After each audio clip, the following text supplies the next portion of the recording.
Hi, thank you for coming to this third session of this. Closer? All right, there we go. Now I can hear myself too. Thank you for coming to this third session of this fabulous conference. So much information that now I'm going to have to go home and have a nap or something. It's kind of blowing my mind a little bit. We're going to be talking this afternoon about the workforce crisis and mobile crisis response. And we've got some people with some great experience to share with us, great information to share with us. So I'm going to have people introduce themselves. Let me introduce myself. My name is Susan Kahan. A description, I'm a middle-aged white woman with wavy brown hair. I'm wearing a black t-shirt, a blue sweater, and some black jeans and eyeglasses. I work at UIC at the Institute on Disability and Human Development. My primary work there is as a mental health counselor in the Developmental Disabilities Family Clinic. My area of specialty, all of my clients have developmental disability. My area of specialty is trauma. Because of that work in trauma, I became connected to the Chicago Children's Advocacy Center, consulting with them on cases involving children with intellectual and developmental disability. Through that work, I became a certified forensic interviewer. I've since been certified in interviewing people with disabilities and people who don't speak. And through that work, I became involved in consultation with law enforcement, state's attorney's office, other players in the criminal justice system, in cases involving victims and witnesses, primarily with developmental disability. I also work in a short-term stabilization housing program for adults with developmental disability with severe mental health issues and a lot of trauma. As a result of those issues, they have significant behaviors that put them at risk of losing their community placement. And so this short-term housing program is designed to give them an opportunity for intense intervention to help work on the kinds of behaviors that are putting those that placement, that community placement at risk. In that context, there's a lot of mental health work that needs to be done, a lot of mental health support, a lot of the kinds of support that humans need when they experience constant crisis, when they're dealing with significant mental health concerns, when they're dealing with trauma. And this program is designed to support that. Those individuals, many of them have had repeated encounters with law enforcement and the criminal justice system. The goal is to sort of, to the extent possible, reduce that. But that requires a lot of crisis intervention work. In the context of doing a lot of that crisis intervention, I then became a CIT trainer for Cook County law enforcement and corrections. I do a crisis intervention training, particularly around communication and intellectual and developmental disability and autism. So that's what kind of got me, that's how I ended up here. Through all of that work that sort of intersects over and over, what underlies all of that, what underlies all of the sort of places I've sort of ended up is the intersection of disability and mental health. So why are we struggling? We don't have the people, we don't have the bodies, we don't have the support that we need in order to provide the kinds of interventions and support that can allow people to overcome some of the challenges that they're facing because of mental health issues, because of the intersection of mental health and disability. So that's what we're going to be talking about today. So I'm going to have the panelists introduce themselves, and then we'll get into some questions. Chris, how about you? Thank you. Beautiful. Thank you. My name is Chris Huff. I'm Diversion Reentry Policy Analyst for Access Living. I lead our local, state, national work. I think the work most relevant to this is I was a member of Advance Your Living Power, and we helped work. We worked to pass the Community Emergency Support Services Act, and I also I also served this past year as the representative of Access Living on a statewide the statewide advisory committee for the implementation of the state law with DMH, the Department of Mental Health. Good afternoon. Good afternoon. My name is Aaron Mallory. I want to start off by just thanking God for allowing me to be in this space. Founder of Grow Community. We're a community mental health center located on the far south side of Chicago. We specialize in counseling services specifically for boys and men engaged in the criminal justice system. Definitely looking forward to this conversation, and just, I've worked in the community mental health center model since graduating from grad school in 2015. And so really just want to share some things around, I think, how we can address some of the challenges with the work shortages in our spaces.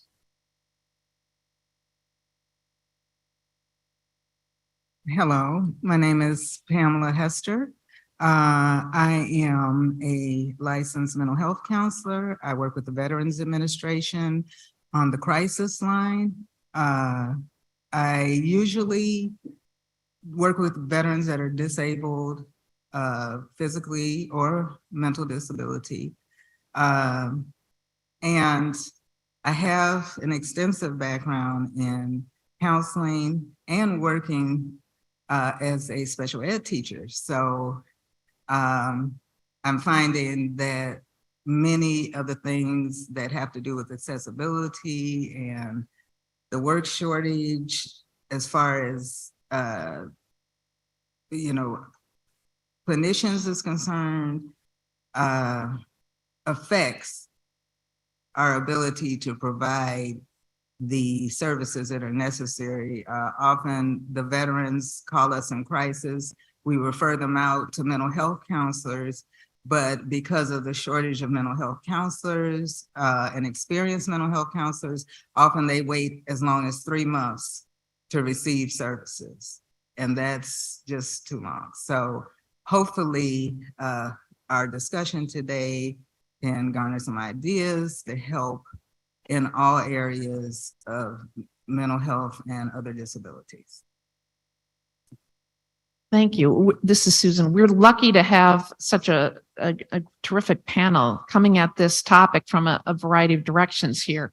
And so thinking from the sort of the perspective, your background and your experience, maybe you could each talk a little bit about the workforce crisis as you've experienced it and how that impacts people with disabilities. Chris, let's start with you.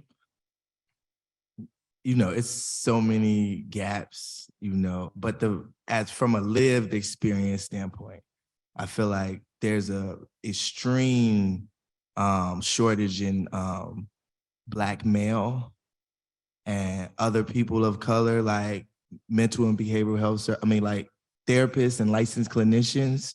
And that affects that has so many different effects as a Black man going through the system and like trying to access therapy with someone. There's no process more frustrating than logging on to, the internet to try to find someone, and you have to choose between 3 people statewide to get and you got 3 options, and none of the options that you got feel like you can emotionally or psychologically connect with their background or their experiences.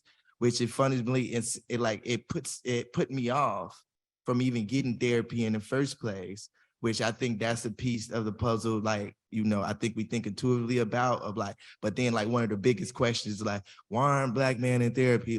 Why aren't, Black men, talking about their mental health? Well, who we got access to talk to it about that has that we feel like we can connect with? At least that's just from my lived experience, right? Now, from my academic experience in graduate school as a social worker, the integration of cultural awareness and cultural competency into the social worker licensed clinician, experience doubles in my opinion, at the very least, doubles on top of the initial problem, having a shortage of Black male therapists from my vantage point, when the people that's getting trained to be licensed clinician aren't even being trained on the cultural, community, neighborhood, historical experiences systematically, right?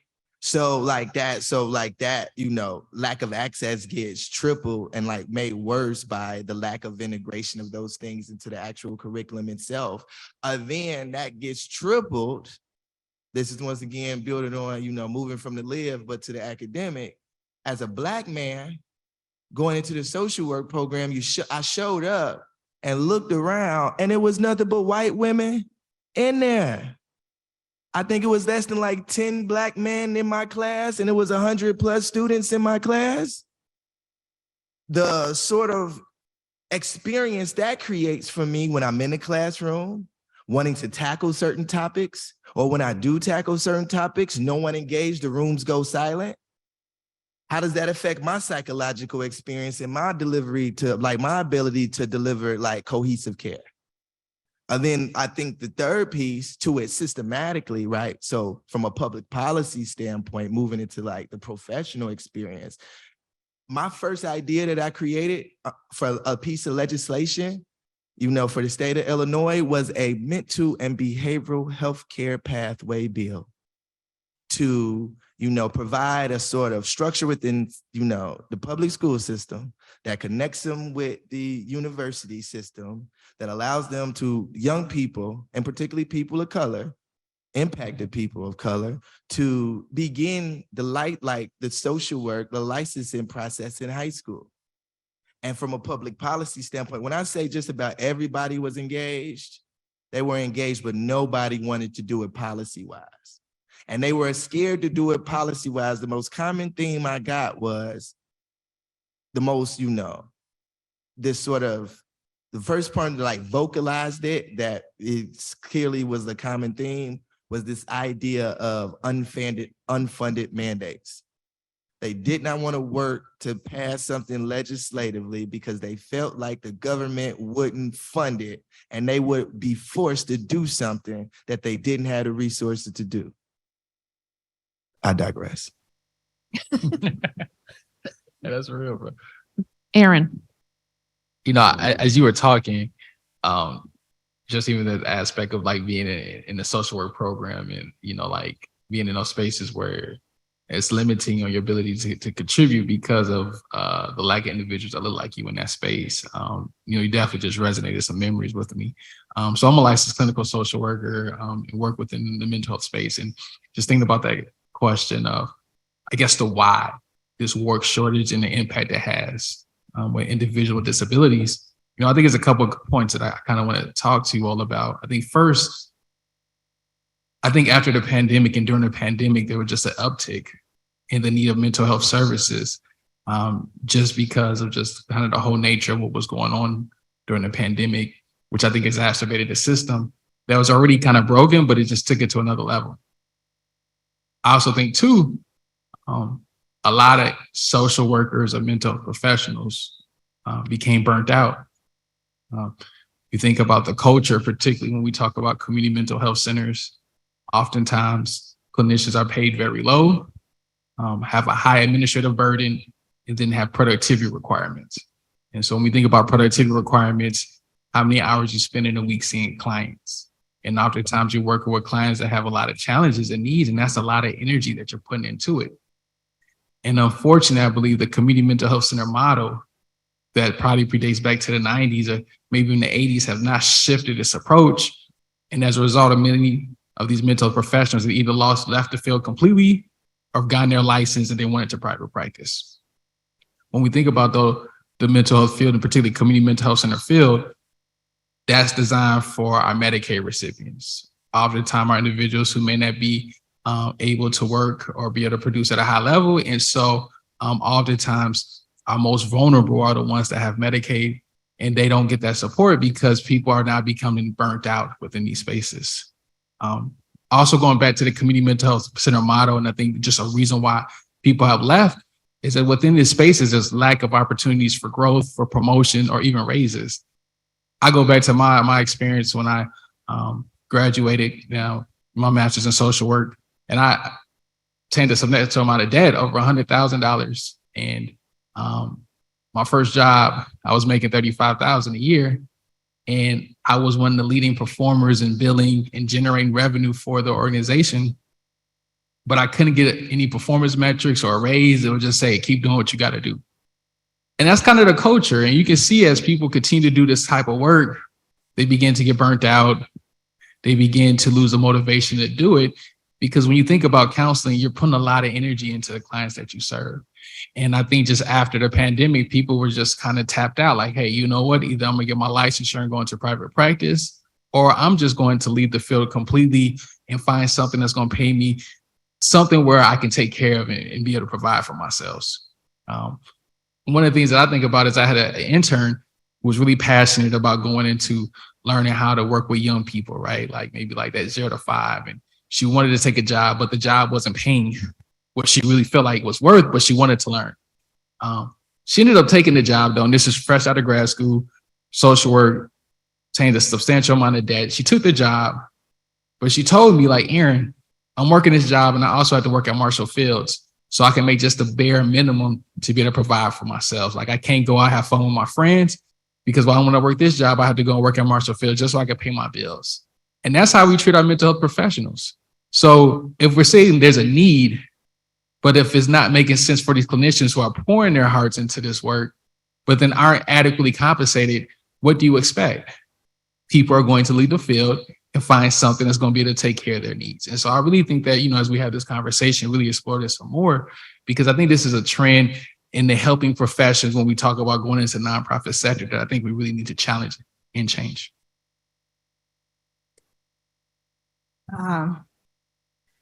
I got into this field later in life. I started out as a teacher and a behavior specialist. And when I entered this field, I was full of energy and excitement because I've always wanted to be a therapist. And once my children were older and gone, I was able to go back to school and do that. What I found was quite frightening. I left education that I had been in for years. And I thought when I moved over to counseling that I could just take a test, pass it, and do a little bit of internship. No, I had to do 3 years internship in Georgia. I worked in a rural area where the people were very deprived. And I worked in community counseling. That was my first experience with it. I had 90 clients, and it was, of course, obviously impossible to give all those people what they needed. I had people calling me on the weekend. I mean, I was going way over the boundaries of what I was supposed to do because I was dedicated. Like I said, I've been in the helping field, helping people all of my life. And nothing could have prepared me for this. And these people really needed help, but it was too much. I couldn't handle 90 clients. So I went to another agency, and the problem is a lot of these agencies are privately funded, privately owned, and they pay you what they want to pay you. They hire interns because they don't have to pay you.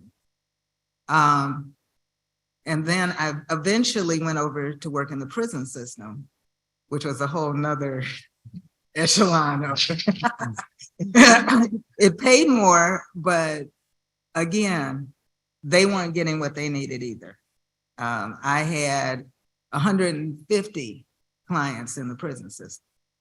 I was supposed to see them once a month. Well, last I checked, there was only 30 days in a month. So I was overrun, overburdened, steeped with paperwork. When I finally got my licensure, that's when I went to work for the VA.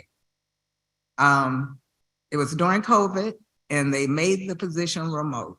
So I worked from home, and I talk to veterans every night, and I'm able to counsel them, and that's great.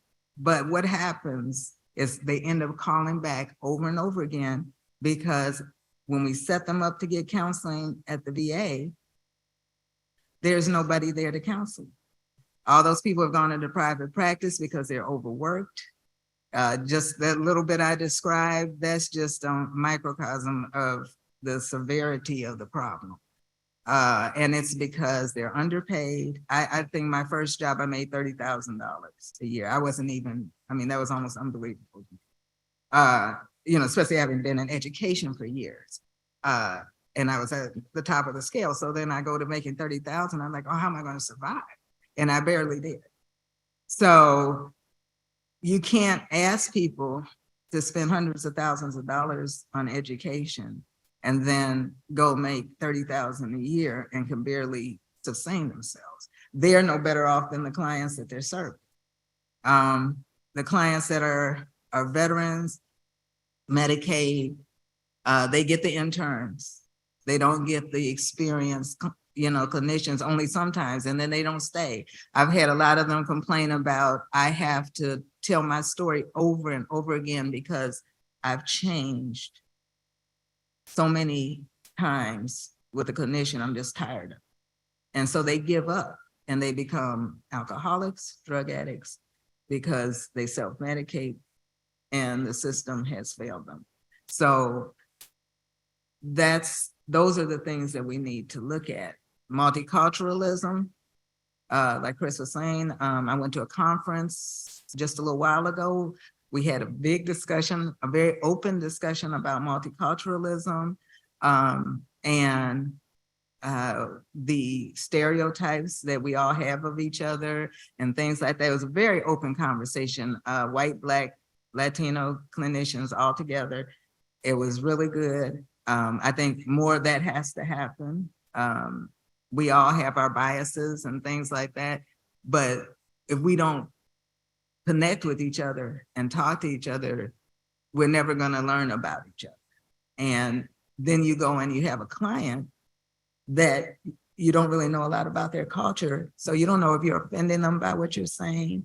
And I mean, it goes both ways. If I'm a Black clinician and I haven't learned about Latino culture or European culture or what is offensive and what is, what are their belief systems? If I don't take time to find those things out, I can't really relate to the people, because the reason that what separates the good clinicians from the mediocre clinicians are the ones that can bond and connect with their clients. If you can't connect with those people, then you've lost the battle already. So that's why that piece is extremely important. Thank you. This is Susan. You've all brought up such important points here, and that they ring so true with me, right? Being a white woman, mental health, but it makes me think about something. In my experience, I didn't get in this is like my 8th career, so I didn't get into this until I think I finished graduate school when I was 50. So, what was interesting to me when I started graduate school was that almost everyone there was a young white woman. There were a few people of color, a few people of other cultures, but primarily just young white women. And what I came to realize over time as I work at different clinics is that by and large, first of all, the helping services, as many of you mentioned, those are traditionally women's work, right? That's women's work. And as women, we just don't expect to get paid more. And so what's come over time is that those are traditionally low paying jobs because they're often considered to be second incomes. And I've seen this even at UIC, our clinic. I'm a single mom. I was the only not second income when I first started working there, except for students. So, pay is an enormous issue when it comes to workforce crisis, right? Who can afford these days to work for $30,000, right? And support a family. The idea of the therapeutic relationship, right? If in mental health, one thing we know is that it really doesn't matter what school of thought you bring to the therapy room. What matters is how you connect with the other person. It's the human to human connection. And a lot of that does depend on your ability to connect on a lot of levels, including cultural levels, including sort of social levels. So it's on more than one occasion at our clinic, I've been described as better than nothing, right? We have a lot of clients who come in with backgrounds that honestly, I live in the suburbs. I'm white. I'm a woman. We've got young people coming in with disabilities. I don't identify with the disability, from the South and West Side. How am I going to make that? I've had clients who speak primarily Spanish, but we didn't have enough Spanish speaking therapists. So how are we going to make that jump? So that brings us to the sort of the next question, recognizing that there is this significant worker shortage that is a crisis, and that crisis is from many different directions, right? That we don't have enough people, we don't pay enough, we don't have young men of color working in the field, not enough. We're not rural communities that you mentioned earlier. We don't have enough mental health care out there. How is that crisis playing into the worker crisis, worker shortage crisis, playing into issues of crisis care, particularly crisis care for people with disabilities, but crisis care generally? So like, yeah, that's very important. And I just want to tie a few things together, right? First is, I think some commentary Obari made in the first session, right?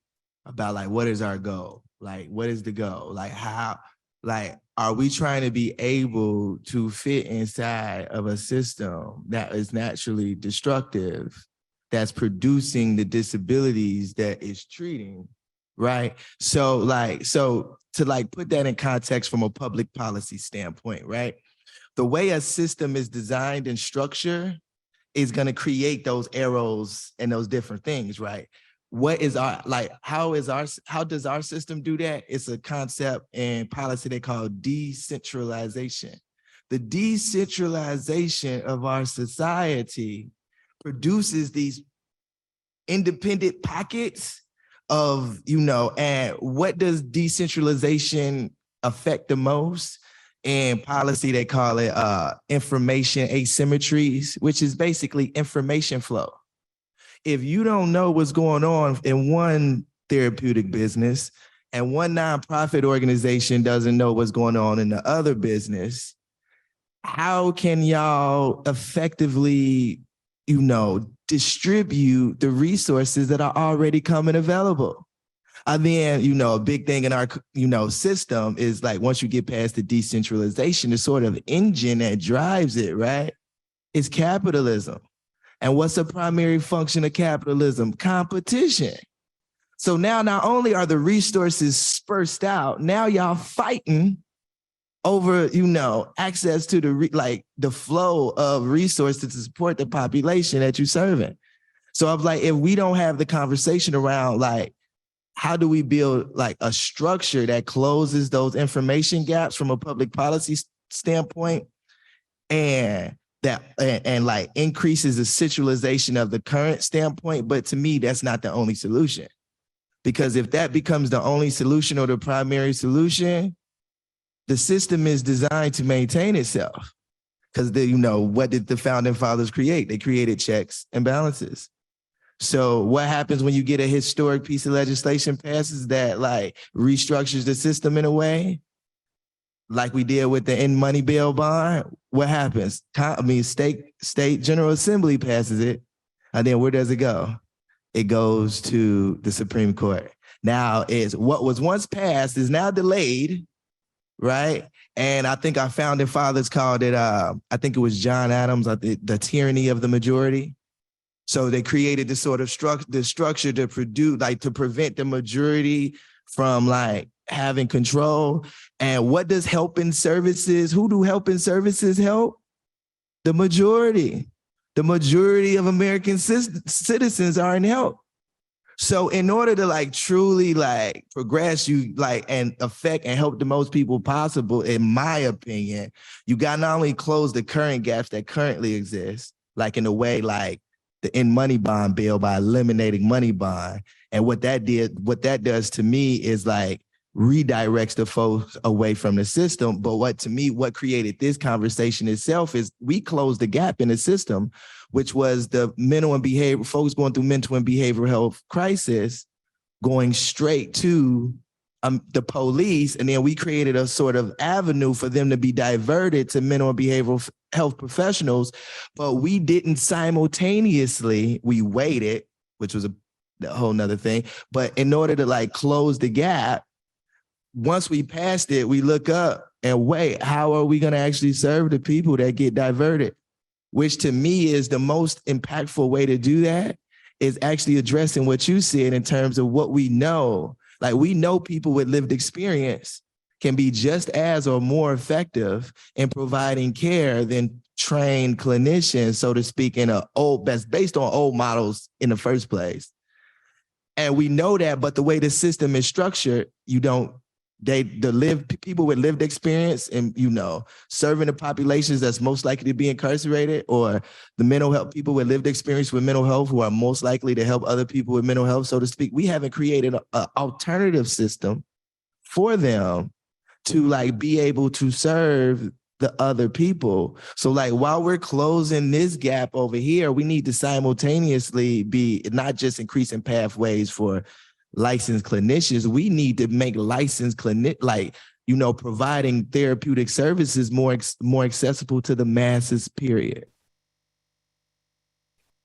Yeah, just to, continue your point, Chris, around the aspect of individual lived experience playing a pivotal role within the mental health sector, right? And thinking about this aspect of addressing crisis mobilization and just tying that together, I think our biggest asset is our individuals who have lived experience, and thinking through a pipeline that can be created to get them whatever they need to so they can provide these services. When we talk about that therapeutic rapport, which is essential in the clinical process, what better is it to have somebody that's been through what you've been through, has overcome it, to be able to then have a conversation with this individual, and they can help explore and help you guide you through that process as well.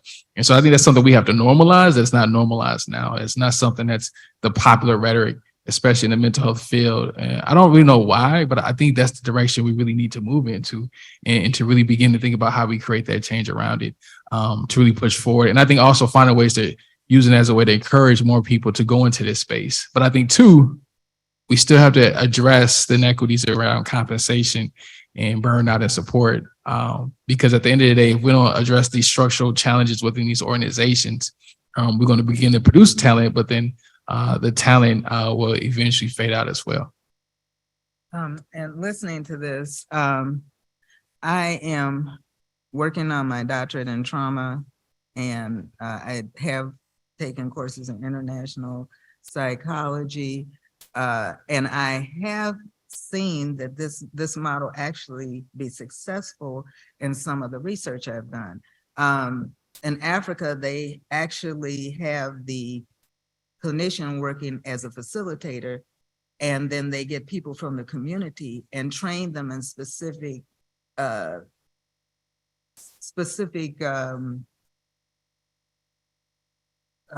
interventions, like narrative therapy, things like that. And they oversee the therapeutic interventions, but the people understand from that community the mores of that community, what the people's belief systems are religiously, things like that. So they can help. So it's like a team working together, and the clinicians can help them with the therapeutic aspect, but they can also help the clinicians learn more about that culture and how to, and the clinicians oversee the implementation and things like that. So it's a hand-in-hand type of thing. So it's not just getting people to come help. Like with the Veterans Administration, they have peer counselors, but nobody's training them how to really counsel. So they're just basically like peers sitting talking to each other. Well, that's okay, but that doesn't help in the larger picture when you need therapeutic interventions also to deal with the trauma. A lot of them are dealing with military sexual trauma. You need very specialized people doing that.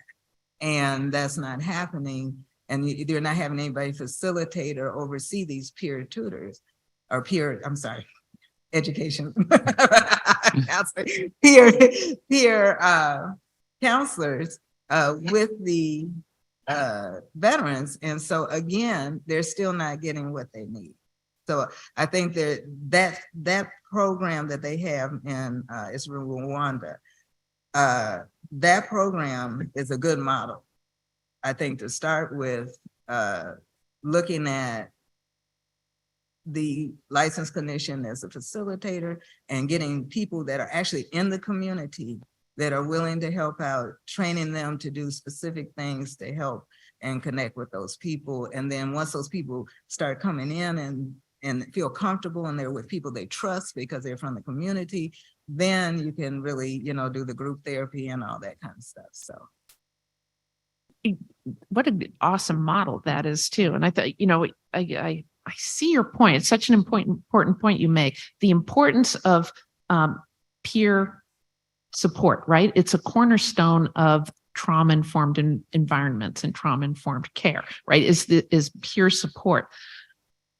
But trauma is complex, right? And while that peer support is important, there's also a need for trained intervention. Yes. And so maybe it's what Aaron, you were talking about, maybe a more creative approach.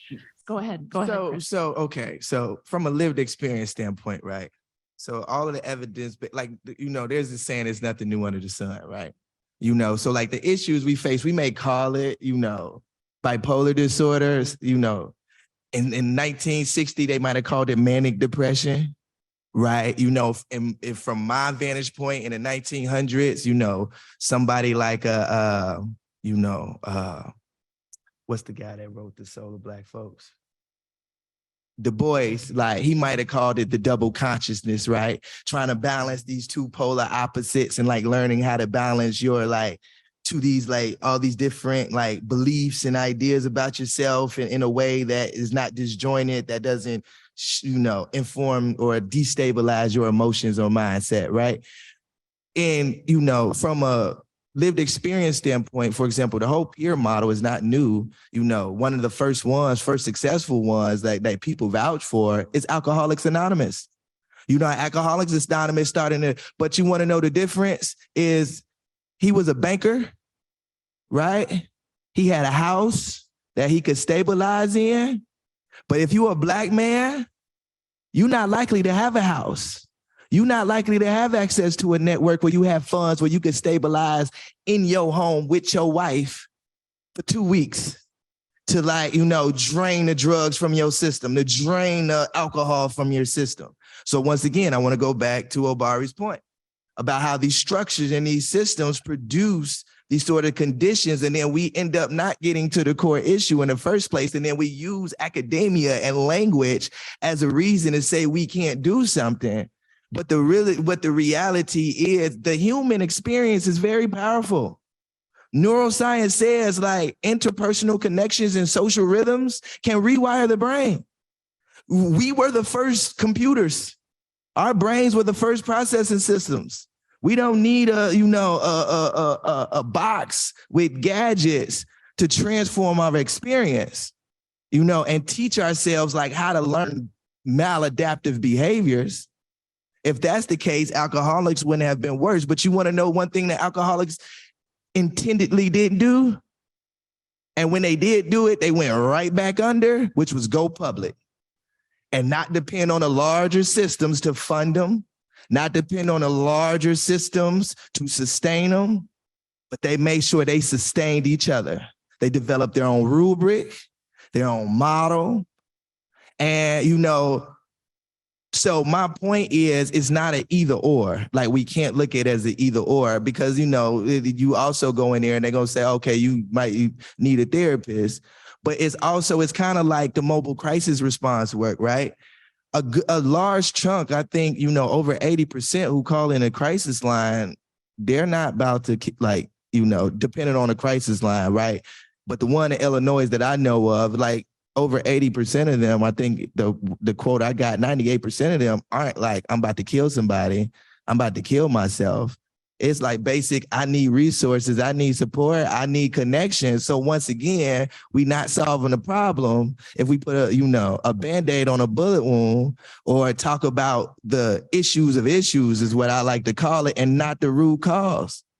The systemic structural, what I would describe as not just inequities, but if we want to use academic language, right, let's call it structural violence and the trauma it produces that perpetuates inequity and injustice to the point where the last thing I'm going to say is about the whole issue of salaries, right, that my brother raised, right?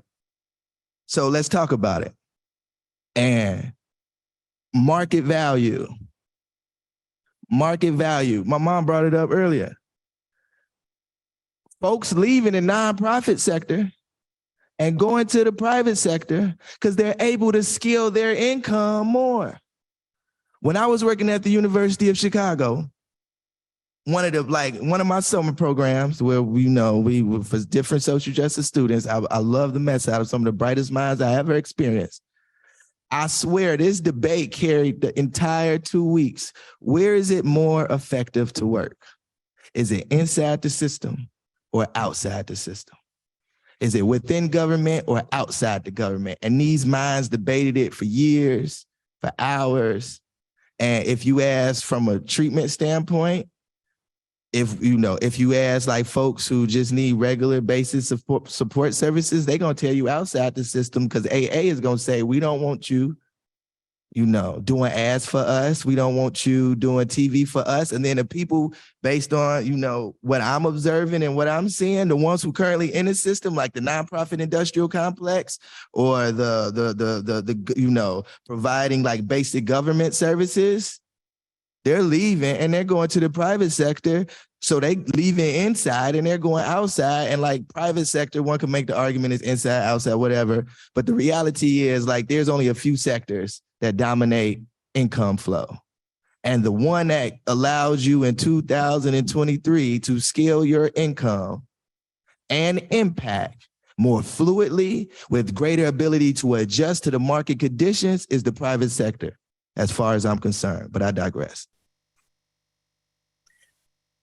Once again, there's so much to think about. Maybe we should just stop and pause. I don't know. It's such an important, so many important points being made. There's an old saying that says you don't have to be a therapist to be therapeutic, right? Where's our best support? It's that interpersonal connection that, Chris, you've been talking about all day, really, right? Mm-hmm. It's that ability to connect to peers, ability to connect within our community, ability to connect with people who have experiences, so that I don't have to wonder if they're going to get me. I don't have to wonder, are they going to understand when I describe something in my words, right? That I need to know that somebody I'm talking to isn't going to require a lot out of me, because maybe right now, particularly if I'm having a mental health crisis, I don't have a lot in me right now, right? I don't have that energy to explain myself. And I don't want to be the teacher, not in that moment, right? So this takes us, I think, really nicely into the issue of the mobile crisis response. And because this is what we see, right? When we can't provide a stabilizing environment for people who struggle, when we create environments that cause struggle, ultimately, when we don't intervene somewhere between here and here, we just keep ending up here. And that's where we have people calling 911 and looking for help. And it's not necessarily because they're going to hurt somebody or hurt themselves, but because they just need help. But the response is one that causes sometimes more trauma than the trauma that brought them to that moment. So can you talk a little bit about how the workplace, the worker shortages also impact the mobile crisis response as it exists as it has existed and as it exists currently? Well, I definitely can speak to that because we deal with 911 every night. When somebody says they're going to kill themselves and they actually have guns and things, or they're holding their family hostage. And I've been involved in a lot of those. The police need us to give background on the person so they know how to proceed. But all police departments don't do that. It depends upon which one you're working with.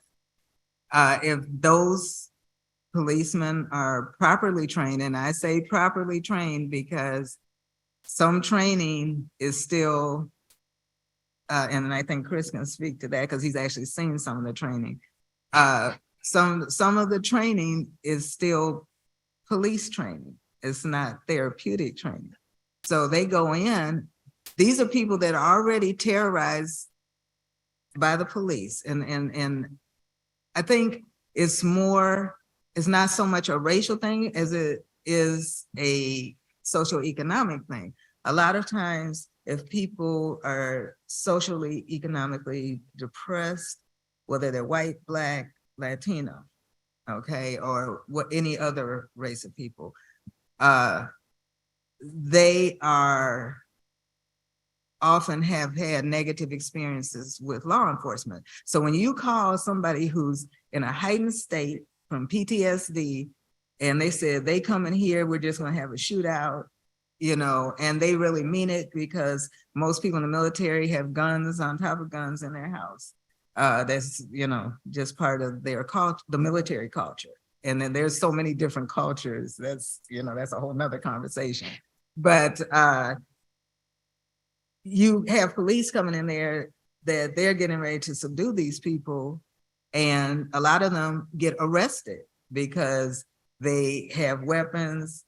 The police are trying to protect themselves. So, and then you have nobody therapeutic there to bring the person down. So a lot of times we have to stay on the phone with the person to make sure that they're calm enough to even deal with the police. And, many nights that people call back and curse me out because somebody else has called the police on them.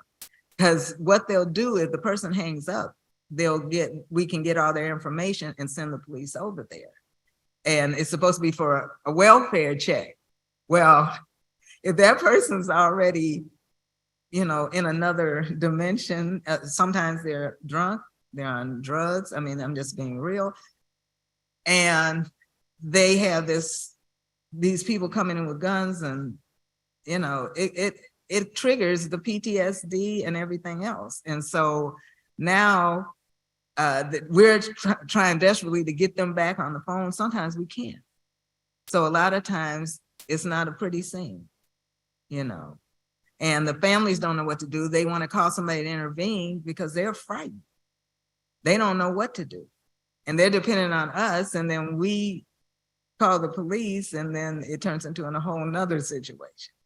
And sometimes the police won't even go out there. Oh, well, we know that person, they're not serious. They always threaten to do this. But what about the one time that they are serious? And so they have options of whether they can go out there or not, or whether they feel it's too dangerous, or whether they don't know enough about the person that they don't want to.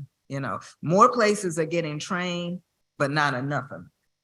And so that's where a lot of times the divide comes in, and we're depending on other resources with people that, I get calls from all over the country, all over the world sometimes, Guam, different places where there's military bases. I'm on the phone. If that person decides to hang up, they decide to hang up, and there's nothing I can do. So they need to have some people on ground doing that, but they don't even have enough people to give counseling to the people. So yes, I think it's going to take a lot to come up with solutions for this, because it's overwhelming. And so why is it overwhelming, right? Let's talk about it, right? So I just want to revisit once again the sort of, structure and design of the system, right? We live in the information age, right? The information era but don't have data on what the hell is going on in the system. But we in 2023, right? So is the issue really we don't have the resources, we don't have the support, or is the issues really we don't have the vision and the sort of coalition that's mandating we get access to the information we need to fill the gaps that's currently available? How many, what do we know about the number of the actual level of shortage of mental health professionals? What do we know about the actual number of Black male mental professionals across the country, in each state, in each county? And you mean to tell me in 2023, we can't get that data in the era of information? But somehow, like, we sitting here acting like, you know what I mean? Like, it's like puzzling of why we can't solve the problem. It's not puzzling. It's not. Like, we know what needs to happen, but the people who have the power either don't got the vision or comfortable with what they at and not gonna share the vision that they got, or they got a vision that runs counterproductive to what actually needed for the majority of people that's getting their services. Because, like, one of the things we don't talk about with the nonprofit industrial complex is this sort of idea. One of my favorite phrases that I picked up in school was like, you got some organizations where the kind of, and leaders, the motto is like, I want to work until my job is obsolete. Like, I want to work myself out of business. But how many organizations in the nonprofit sector can you have experience who operate with that philosophy? So just like the industrial prison complex, what happens? They depend on people being incarcerated to maintain a corporation. And a lot of nonprofit organizations, how many is it in the country, who depend on grants to fund themselves to provide services to the population? So if the population no longer needs services, so, like, we got all of this information, all of this research, all of these services, but you mean to tell me out of 300+ million people, there's not nobody that could provide a vision for how we all work together to connect all of the information, connect the organizations together? Because we've clearly got the, at least the organizational infrastructure. We clearly got the resources. We're not operating on gold. We're not operating on gold, is we?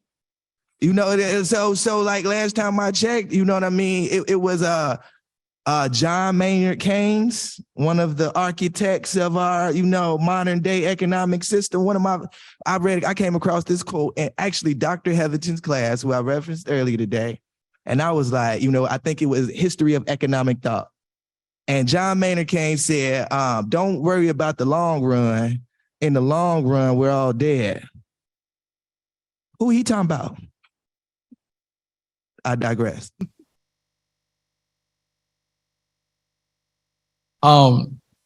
So, I got a couple of thoughts, and I really want to just also talk through, like, I know there's a part about like thinking about the legislation or like, what can be done to address these challenges that have transpired, right? Particularly the shortage of the workforce, right? I think, Chris, you bring up a lot of great points, right? Especially this aspect of the nonprofit industrial complex, and really thinking about like how it's just program to program, but not really trying to see people heal because you're trying to stay in business, right? And the ills that create. And then also this point about like the field not being data savvy to say, hey, we should have these pinpoints and be able to look at data to be able to say, hey, these are our problems, right? And how do we shift the nonprofit sector? Because that's just a deficit within the sector as a whole. But like you said, it lacks leadership or somebody, who has that vision. For me, right, if it was like, hey, legislators, what can legislators do? I say the first thing what legislators could do is when they're drafting these requests for proposals, the budgets, allowing these budgets to be able to pay staff adequately, the compensation rate, right? And not creating these bare bone budgets that we can submit, and making sure that it's way in which is equitable so that clinicians can be paid for the value that they do. But I think taking it a deeper level is challenging these organizations to change their cultures. It's all about productivity, see clients, but it's not about self-care. It's not about investing in training and support. Like, yo, create opportunities where you fly your staff out just to get away, just to get a vacation. Some staff haven't taken a vacation all year because they so grinding on their clients. But if you're not pouring back into your staff, how can they heal themselves to be able to do the work for their staff, right? And oftentimes I hear organizations say, well, we just don't have a budget. Part of me is like, yo, we'll find a way to make the budget, but with legislators, how come there aren't any grants? Grants specifically for self-care, grants for professional development, grants to say, hey, you know what? Hey, we're going to fund you to be able to take your staff to Florida, take your staff to California, take your staff out just on a retreat, just to get away, just to disconnect so that they can heal, so they can go back and do this work. There's research that show that people will work for a lesser rate if they feel like the culture in which they work with, they feel appreciated, they feel valued, and they feel like, hey, they have the support to be able to create change. But if you're creating toxic work environments and underpaying people, what do you expect? I think the point Chris talked about too is the shortage of Black male clinicians. We talk about just the need for our Black males, and this therapeutic rapport is so important, but I think there's a couple things we can do to address this challenge. Outside of one, making sure that we create the field to be something where there's compensation and support. I think two, start educating our high school students around the value of mental health, our college students around the value of working in the mental health, particularly our Black boys about, yo, there's value in being a counselor.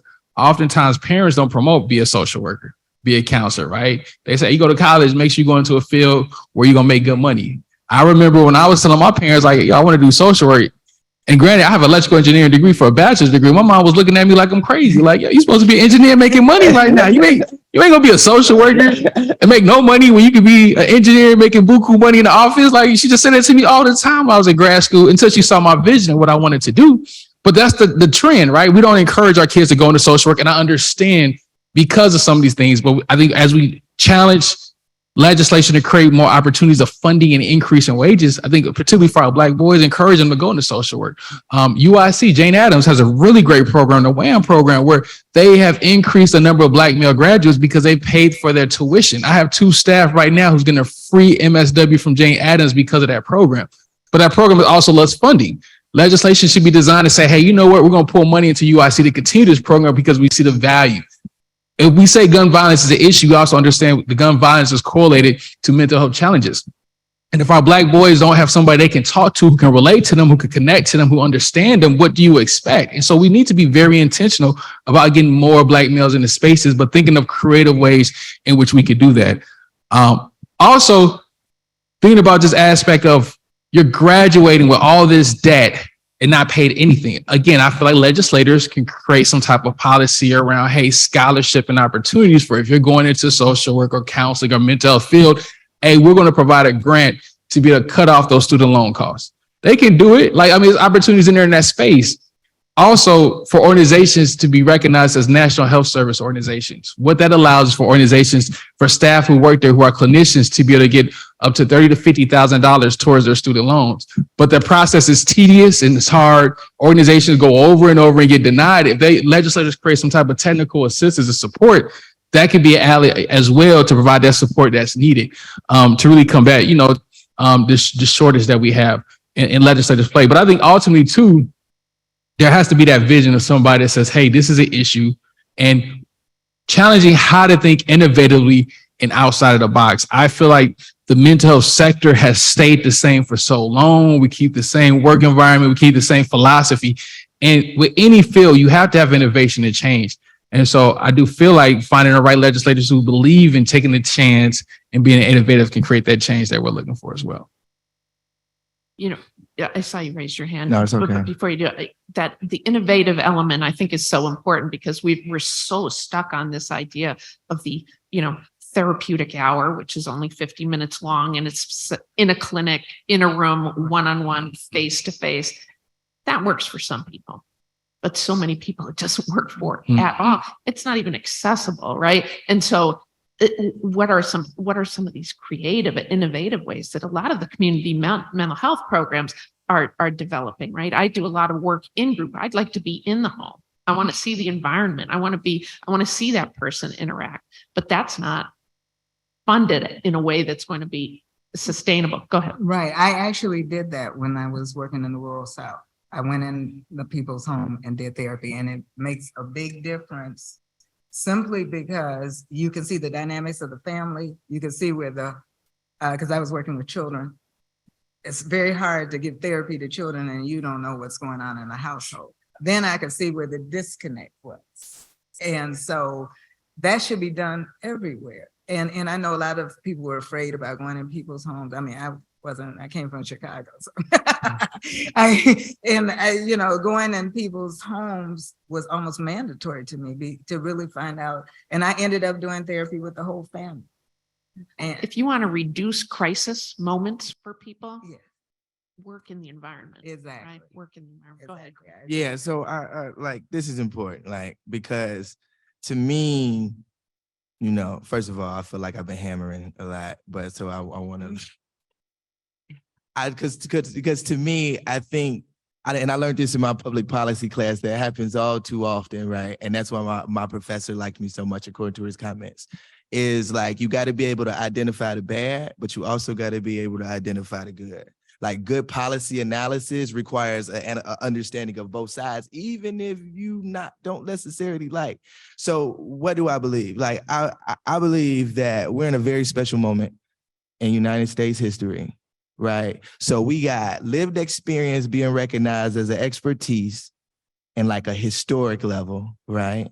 We got disability supports and services being elevated and recognized by key government agencies and leaders at an all-time high. I know because I've been in the rooms with her. Like, one of the things that like comes to mind is what we did with to like integrate like disability-centered supports into the into like the grant system for the government, right? That's something that they couldn't do because they didn't have disability expertise. So they needed, us to be. And like, for the first time, like, in my lifetime, at the very least, you see this intersection of disability and like criminal justice, public safety being merged, at least being recognized by different key interest groups or coalitions or organizations. They just don't have the skill because, as Obari said, he was like, man, he was like, I'm more interested in learning. And I mean, it's talking like this, like a space that I like had never seen before, right? You know what I mean? So because of the historical, embedded segregation, we don't know each other. And since we don't know each other, we don't have the skill. And then once we do have the skill, we don't have the relationship. Because our communities are so embeddedly separated, we don't know. But given like the topics that we're talking about, mental health, all-time high, post-pandemic, right? Like I said, lived experience, right? The engagement of disability, and like folks like Access Living, Northwestern, law school, racial and disability justice, right? Lawndale Christian Legal Center, community-based organization doing great work in the neighborhood, coming together to do something like this is pretty innovative, if you ask me. And I feel like a big piece of like working at the intersection of this work, like going to 7 different conferences in a year and being the only Black male, with lived experience, working in like both, like being the only one in the room, like actively advocating for this like intersection, is I know that people are ready for it. And the crazy thing, like, this is one of the things Amber told me, like, if you make something digestible, like it's a simple problem, like a big problem, but you make the solution simple. Like, and to me as a Black man, right, the innovation came from Candace Coleman. She's not here right now. Is she helped me connect mental and behavioral health to disability. In my context, I had never saw myself with a disability. It was just like some psychiatric, psychotic stuff that my dad had. He had a disability, but he was crazy. He was running around with stockings on, running through the street, right? So I don't want to associate with that. So now you have this sort of thing that is very common sense now, right? And this window that we're in is very common sense to like kind of connect like the sort of inability for, one to have these issues or both, and connect it with disability, while simultaneously the criminal legal system being able to say, you know what, I think folks should be getting treatment and support instead of coming to us because y'all costing us too much money. and being really, and being willing at the very least open to the conversation of like, okay, how do we lower costs, reduce this population? This job, like this whole thing is fun. Like my job is funded by the MacArthur Foundation, an 18 state plus national initiative of collection of criminal justice agencies coming together, local, state, to collaborate and coordinate to see how they can reduce the incarcerated population. And now, like more intentionally, the racial disparity, but more attention now that they had relative success with the general population. Now, what does that racial disparities look like? And like, to me, it's these things that are happening that nobody knows about. And the last thing that I'm going to say that's like really important is because we historically haven't been part of these different layers of space, to find someone or like someone who has a capacity to read a policy memo or develop a policy memo, do clinical social work, organize communities, teach people about the topic, you know what I'm saying? And like understand economic theory in a way you asking a lot of a person to be able to go into one community and do, and then go into another community to do. But I think the opportunity to do something like that now is far greater and more readily available than we think. That's a great optimistic, place to sort of leave us. We have 5 minutes. I want to make sure that we have time to take questions. She had a question back there.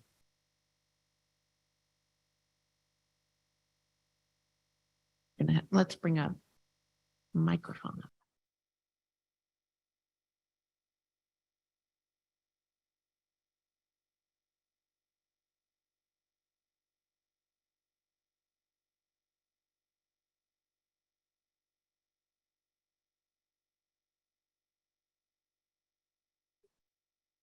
Hi, so she had an earlier question when we talk about public safety.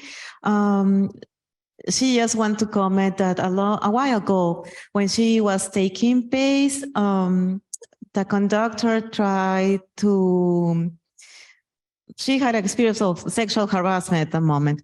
So she complied, she filed out the police report, but at the end they did not follow up because they said they did not have enough of documentation that can show what happened at that moment. So she, as we mentioned before, we talk about racism, we talk about classism, we talk about sexism that is in the system. So what type of measures or what type of things can be allowed for her as resources as part of the system that she will feel that the public safety is, support her in that way under that experience. So let me see if I'm getting this right. So what I'm hearing is that, public safety isn't just limited to the sort of the crisis interactions that we're talking about, but it's basic public safety for people with and without disabilities. In your case, the experience of having been sexually harassed in a public setting on the PACE, and then having the police fail to respond in any way. Not only the police, but also the whole system, because the other option that she received is that maybe she can file a lawsuit against the city, the Cicero city in this case, but she knew that the entire system also have their own, what can I say? Their failures, so she will know that she will not right response for her case, no? So the whole system working against her ability to sort of seek any kind of justice or redress for her situation. And I think that that's common. I work with a lot of people who've been victimized, people with disabilities who've been victimized. And one thing we know for sure is that it is hard for people to report for all of the reasons that you've already listed, but also once you haven't been believed, once you haven't had a response, the chances that the next time something happens, that you're then going to step up again and have to face the same barriers is lessened. So your willingness to respond is diminished over time. And so the question is then, what kinds of systems changes do we need to make in order to assure that public safety, that people's access to justice, people's access to the justice system is as barrier-free as possible. So I got a lot of thoughts on that. So first, I'm gonna say, to me, that's what I believe the whole accessible public safety framework is all about. Like when you look at the definition, it's like the production of a robust, cohesive set of disability-centered supports and services that help provide care, better care, more effective care for the community members. So to me, we're on a mental workforce panel. So in therapy, they would call that probably a continuum of care. Having a very strong continuum of care that is self-sustainable at both the local and the policy level. So you can't just have folks who are just providing supports and services. It's kind of like what Cliff was saying earlier about being a lawyer without having business knowledge.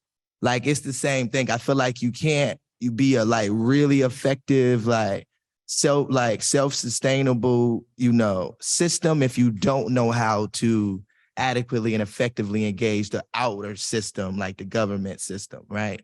So to me, that's the self piece. Like, there has to be a cohesive set of support services that provide a strong continuum of care, but also is able to effectively engage in larger governmental and social systems. And so from a public policy standpoint, that self-sustainable governmental,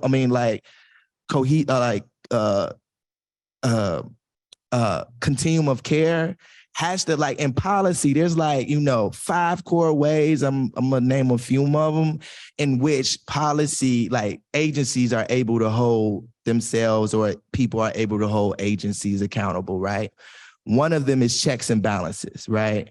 So going to the system that oversees that system and telling that system that they need to investigate and provide a check and a balance. So for that woman, the agency that just left herself, the way the system works, there has to be someone above that agency that they can work to engage to try to force either investigation or looking into what clearly seems to be a sort of mishap. The other piece from a policy standpoint is what they call, you can set up a separate independent body that is established to regulate that external system. So you're not just relying on the internal checks and balances, but you develop an actual monitoring system that monitors to them. And I think another big one that comes to mind from a public policy standpoint is this sort of